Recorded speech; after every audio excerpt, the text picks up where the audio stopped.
Most people think speed cubing is just turning really fast, but there is actually a full method behind this.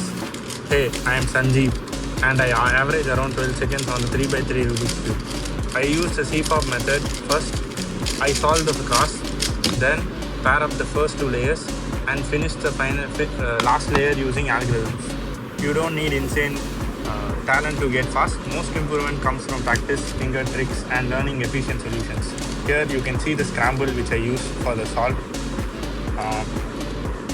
During inspection, I try to plan the entire cross before I even start the timer. Now you will be seeing the solution of the cross.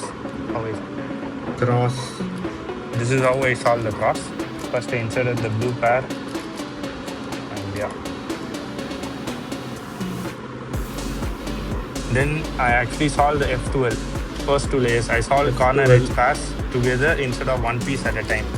Here you can see how I insert the orange, blue, white pair, and next how I am going to insert the green, red, white pair. After this, I'll be inserting the white, green and orange pair.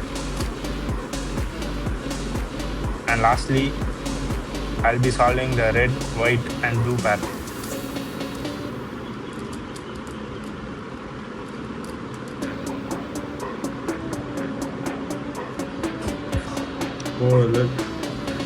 Now I'll be solving the last layer. Last layer is mostly muscle memory. Every speed cuber knows this. So now I'm just following a one loop OLL for the OLL PLL.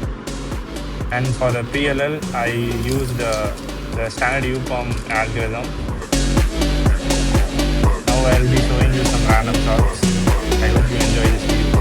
If you have if you want any tutorials or cube reviews or tips to get faster, you can drop it on the comments. Thank you.